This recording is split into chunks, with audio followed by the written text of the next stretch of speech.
Ibanjiwe imigulukudu emithathu eyenza isihluku ibulala u-Isaac David obengumshayeli we-Uber ePitoli. Angiqale ngikubingelele ngikwamukelele e-channel yaMasudi Mina Production.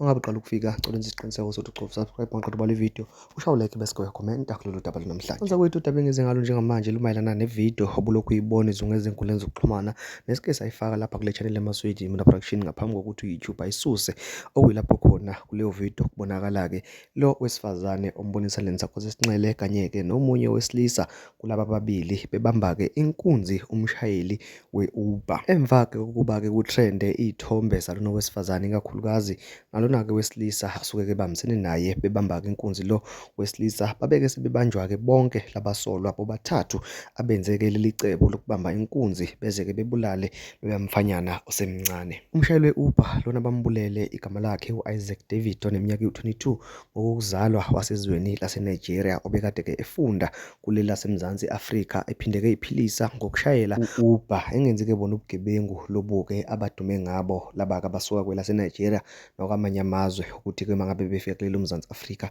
bafike-ke bathole inkululeko enkulu yokuzenzela. Kodwa-ke le nsizwe esencane ibikade-ke yona izifundela futhi-ke ishayela-ke no-Bolt okanye ku-Uber, izama-ke ukuthi-ke iyiphilise iqhubeke iy'fundo zayo. Sekufika-ke iyiqhwaga zihamba-ke nale ntombazane sezimbamba-ke inkunzi. Uma ngabe kethu uzama ukunqamba-ke bayambamba-ke bayamklinya bambulala kabuhlungu khona lapho, kanti-ke abazi ukuthi-ke bazoba neshwa lokuthi-ke amakhamera noma-ke ikhamera yangaphakathi emotweni ikuqopha konke lokhu abakwenzayo. Lona wesifazane uye kanye obekade-ke etrenda kakhulukazi kulabo-ke bebekade-ke ehamba nabo, ubeke sebanjwa-ke kanye-ke nabo-ke laba abanye abasolwa. Namhlanje-ke bebevele enkantolo yasePitoli ngamacala okubulala kanye-ke nelokubamba inkunzi, kanti-ke kubeke sekuvela ukuthi ukhona nomunye umsolwa wesine kulo-ke leli cala ozinikele ngokwakhe emaphoyiseni. Kanza kwethu siqeda kanjani lesihlava sokuxhashazwa nokubulawa kwabashayeli bama-Uber kanye nama-Bolt? Ngonyaka odlule nje besikade sibabaza isihluku lapho khona kwabulawa omunye wabafowethu wayekade eshayela